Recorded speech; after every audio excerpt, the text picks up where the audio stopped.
एक बीजेपी का नेता खड़ा होकर कहता है औरतों को 4-4 बच्चे पैदा करने चाहिए। इनके खट्टर साहब जो मुख्यमंत्री हैं हरियाणा के, कहते हैं मैं लड़कियों को जीन्स नहीं पहनने दूंगा।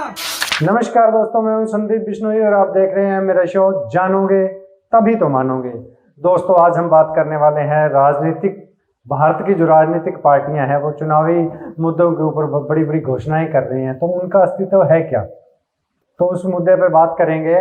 और अभी तक अगर आपने मेरा चैनल सब्सक्राइब नहीं किया है तो जल्दी से जल्दी मेरा चैनल है सब्सक्राइब जरूर कर लीजिएगा और नोटिफिकेशन बेल जरूर दबा दीजिएगा ताकि मेरी आने वाली वीडियो आप तक टाइमली पहुंच पाए। तो दोस्तों, भारत के अंदर कोई भी राजनीतिक पार्टी हो, चाहे बीजेपी हो, कांग्रेस हो या आम आदमी की पार्टी हो, तो दोस्तों सभी क्या है चुनावी मुद्दे के अंदर बहुत सी ऐसी घोषणाएं कर रहे हैं।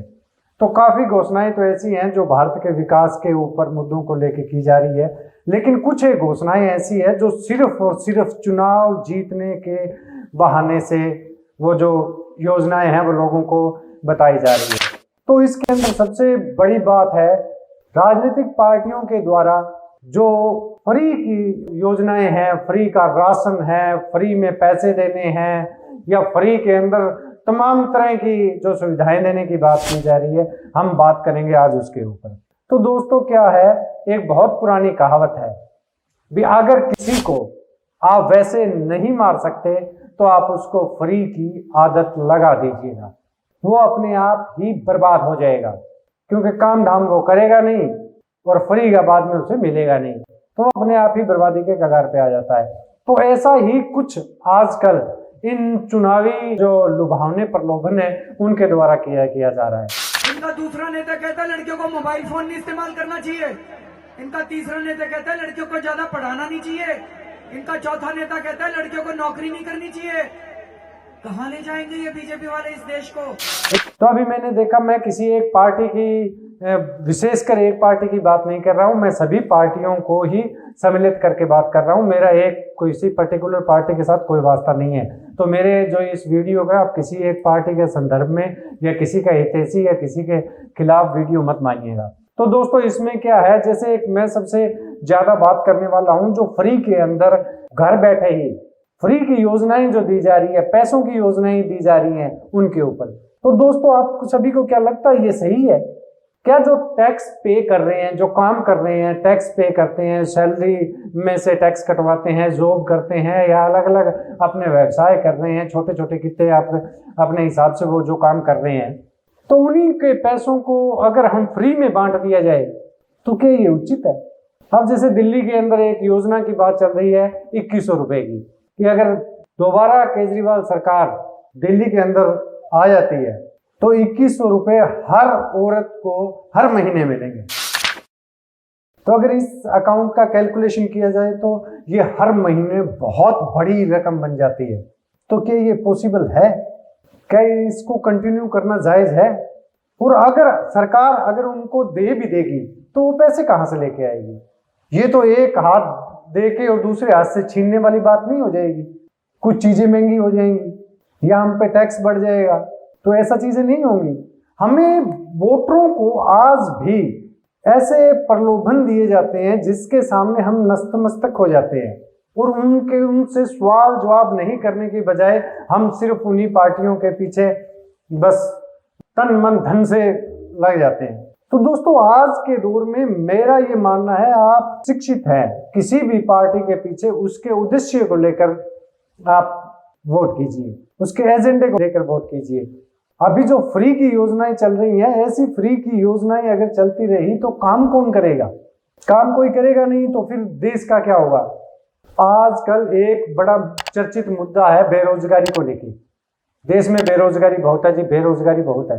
तो बेरोजगारी बहुत है। मैं एक किसान हूँ, मैं पंजाब का रहने वाला हूँ, किसान हूँ, राजस्थान, हरियाणा, इन सब में जो मैंने हालात देखे हैं, यहाँ पे किसानों को लेबर नहीं मिलती है। लेबर ना मिलने की वजह से आप ये अंदाजा लगाइए वो मशीनी खेती की तरफ मूव कर रहे हैं और मजबूरी बन चुकी है उनकी। दूसरी कई ऐसी फसलें हैं जिनमें उनका उत्पादन अच्छा होता है, लेकिन ना तो वो टाइम पे कट पाती है, ना उनमें कटाई छटाई होती है, ना उनमें खाद वगैरह दी जाती है, क्योंकि लेबर नहीं है। और यहाँ पर इवन आप राजस्थान में अगर मैं एग्जांपल आपको बताऊं तो राजस्थान में 600-700 रुपए पर डे की दिहाड़ी पर भी जो लेबर नहीं मिलती। तो आप ये सोचिए, किसी किसान को 600 रुपए देने के बाद भी एक दिन में उसको मजदूर नहीं मिलता है, तो आप ये सोचिए अगर बात कर दी जाए भी गरीबी रेखा की, गरीबी रेखा जी बहुत गरीबी रेखा से नीचे, तो वो काम करने वाले कहाँ आए? वो सिर्फ शहरों में ही गरीबी क्यों दिखाई जाती है, गाँव में मजदूर नहीं मिलते हैं। फिर वोटरों के नाम पे हजारों लाखों बांग्लादेशियों को जो है यहाँ पे वोटरों के लिए रजिस्ट्रेशन उनका करवाया जा रहा है। तो देश हित में कौन काम कर रहा है? कहीं सभी सरकारों के पीछे कुछ ऐसे मुखौटे तो नहीं जो देश को बर्बाद करने की तरफ लेके जा रहे हैं। जब दूसरा विश्व युद्ध खत्म हो गया था और जापान उसमें हार गया था, तो जब जापान के जो लीडर्स थे उन्होंने एक बात कही थी भी आप लोग अब हथियार छोड़ दो, हम युद्ध हार चुके हैं और अब हाथों में औजार थाम लो। और लोगों ने उनकी बात का जो है माना और अनुसरण किया, तो उसके बाद जापान देखो कहाँ पहुंचा। हमारे पास जो मेन पावर है, इस मेन पावर को हमें दुनिया के आगे एक सक्षम रूप से पेश करना है, काम करके हमारे मैन्युफैक्चरिंग हब बनाना है। लेकिन यहाँ पे तो सिर्फ फ्री की स्कीमों के ऊपर चला जा रहा है। मेरा सरकार से दो ही निवेदन है, आप कुछ एक बातें हैं जो मेरी आप सभी से राय भी आप सहमत हो तो कमेंट में लिख के बताइएगा। भी सरकार को सिर्फ और सिर्फ शिक्षा और स्वास्थ्य फ्री कर देना चाहिए। बड़ा घर का हो छोटा घर का हो, सभी को स्वास्थ्य के हॉस्पिटल में कोई पैसा ही ना देना पड़े, चाहे कितना भी बड़ा ऑपरेशन हो या कितनी भी बड़ी उनको मेडिकल नीड हो, वो उसको बिल्कुल फ्री कर देना चाहिए। और दूसरी शिक्षा है, चाहे कितना ही बड़ा कॉलेज हो, यूनिवर्सिटी हो, बड़ी बड़ी यूनिवर्सिटियों में हो, उनमें टेस्ट के आधार पर उनके दाखिले लिए जाने और जो शिक्षा के ऊपर एक पैसा खर्च ना करना पड़े। अगर किसी माँ बाप को स्वास्थ्य और शिक्षा के अंदर पैसा खर्च नहीं करना पड़ेगा तो वो खुद कमा लेगा। बाकी कोई उसको ना तो उसको राशन फ्री की जरूरत है, ना उसको 1000-2000 रुपए देने की जरूरत है। आप उनको काम बहुत है, लेकिन करने की मंशा होनी चाहिए, उन पे ऐसा होना चाहिए। अगर इस तरह का ना हुआ तो हम लोग जो है यहाँ पे इतने ज्यादा निकम्मे लोग हो जाएंगे, आलसी लोग हो जाएंगे, फिर कोई काम करना चाहेगा ही नहीं। अब हमारे गांव में काफी ऐसी योजनाएं हैं, अगर हम लोग मजदूर के लिए गांव में जाते हैं तो लोग नहीं, बिल्कुल नहीं। नरेगा के अंदर अगर आप 200 या 250-300 रुपए के अंदर दिहाड़ी जाना मंजूर है, लेकिन अगर हम 600 रुपए की भी किसान के खेत में अगर 600 रुपए दे के मजदूरी लेके जाना है, वहां पे जाने के लिए वो राजी नहीं है, क्योंकि नरेगा में कोई काम होता ही नहीं है। गांव में छोटे मोटे इधर उधर के नालियां नूलियां साफ करने का वो काम होता है, तो वो उनको भी अब आदत हो चुकी है। तो किसान को आप देखोगे ना, तो किसान दिन रात काम करता है वो, तो उसके साथ में अगर वो काम करेंगे तो मेरा कोई किसी को उद्देश्य किसी को दबाना या किसी को वैसा कुछ करने की या किसी को ऐसे एक वर्ग में बांटने का नहीं है। लेकिन मेरा एक ये मुद्दा है आप सभी के साथ डिस्कस करने का, पॉलिटिकल लेवल के ऊपर जो आजकल हमारी जो समाज में चल रहा है उसके ऊपर बात करने को लेकर हो रही है बात। हमें शिक्षित बच्चे करने हैं, वोकेशनल प्रोग्राम चलाने की जरूरत है, अलग अलग ट्रेनिंग्स देने की जरूरत है। लेकिन उसके अलबत्ता क्या हो रहा है जी, फ्री का राशन दे दो, फ्री के घर दे दो, फ्री में जी बसें का किराया वो फ्री कर देंगे जी, हम 2000 रुपए दे देंगे जी। हाँ, एक और बात, जो वृद्ध लोगों के लिए पेंशन है उसको आप दुगनी तिगनी जितना करना चाहे कर सकते हैं, क्योंकि माँ बाप किसी को बोझ नहीं लगना चाहिए। अगर उनके जेब में पैसे रहेंगे तो वो किसी पे बोझ बनेंगे भी नहीं। तो जो ऐसा है, पॉलिटिकल पार्टियां अपने मतलब के लिए सिर्फ और सिर्फ, मैं सिर्फ आप सरकार की बात नहीं कर रहा हूँ, बीजेपी की भी कांग्रेस की भी कर रहा हूँ, पुरानी इतनी योजनाएं चल रही हैं, उनके अगर सभी योजनाओं का पैसा अगर जोड़ा जाए तो मेरे ख्याल में इतना पैसा बन जाता है भी अगर किसी भी प्रत्येक आदमी को सुविधा मुहैया करवाई जा सकती है शिक्षा के अंदर और स्वास्थ्य के अंदर। स्वास्थ्य के अंदर बीमा योजनाएं ये सब वो सब बंद कर दीजिए, फ्री कर दीजिए सारा, क्योंकि मेडिकल क्षेत्र एक है, दवाई अगर मेरे को कोई रोग नहीं है तो कोई नहीं जाना चाहेगा हॉस्पिटल में। हॉस्पिटल में तो वही जाएगा जिसको जरूरत होगी। और शिक्षा के लिए भी किसी को दर दर ठोकर खाने की जरूरत नहीं पड़ेगी। एजुकेशन के लिए एजुकेशन महंगी है, तो उसमें जिसका जिस तरह का सत्र होगा, जिस क्षेत्र में रुचि होगी वो अपना आप चला जाएगा। अब विदेशों में लोग भागे जा रहे हैं तो क्या करते हैं वहाँ पे?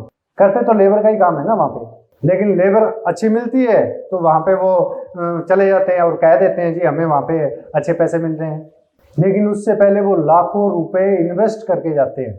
10, 15, 20 हज़ार रुपये आज भी, 10 तो मैंने बहुत कम बोल दिया, 10 में तो आजकल लेबर मिलती नहीं है एक महीने के अंदर, कम से कम 15,000 रुपये, और वो भी 8 घंटे का। जो ये बात पहले बताई जा रही थी ना, लेबर का शोषण ज़्यादा होता है, तो साहब वो जमाना चला गया। आजकल लेबर का कोई शोषण नहीं होता है और ना ही कोई शोषण किसी का कर सकता है और ना ही भी कोई करवाएगा।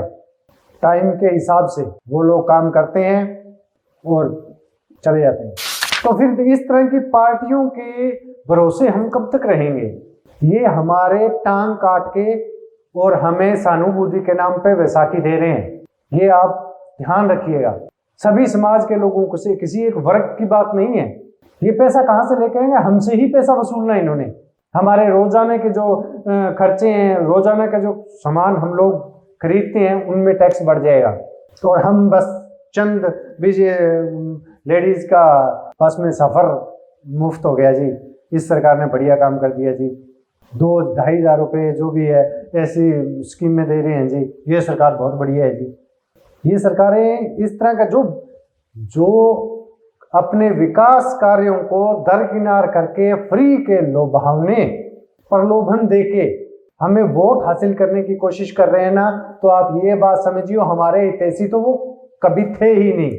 उनको सिर्फ अपनी राजनीति चमकानी है और राजनीति के लिए अगर वो फ्री के प्रलोभन दे रहे हैं तो वो कुछ भी कर सकते हैं। तो फ्री के प्रलोभन के बारे में आप लोग सजग रहिएगा और आने वाली नस्लों के लिए ये बहुत बड़ी बात है। इसके भले ही आज हमें परिणाम ना दिख रहे हों, लेकिन आने वाले टाइम में दुष्परिणाम इसके बहुत ज़्यादा हो जाएंगे। सरकारों के पास पैसा नहीं रहेगा तो फिर और जो बेसिक नीड्स हैं, जैसे रोड चाहिए होती है हमें, वहाँ पे पैसा कहाँ से आएगा?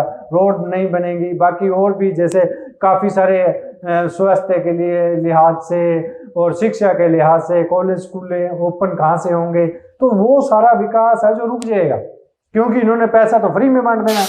तो आप सभी का इसके ऊपर क्या विचार है आप कमेंट बॉक्स में जरूर लिखिएगा और आप हमेशा इस बात को ध्यान रखिएगा कि जो सरकार आपके हितैषी है वो सरकार मात्र आपके विकास के लिए बात करेगी, फ्री की कोई बात नहीं करेगी वो, क्योंकि वो सरकार ये बात सोच रही है अगर फ्री का पैसा कहाँ से लाया जाएगा। तो आज का वोटर जो शिक्षित है इन बातों को समझता भी है। और मेरा वीडियो आपको कैसा लगा आप कमेंट बॉक्स में जरूर लिखिएगा। और इसी के साथ ही आज यहीं मेरी वीडियो समाप्त करते हैं। नमस्कार, नमन, प्रणाम और राम राम। वंदे मातरम।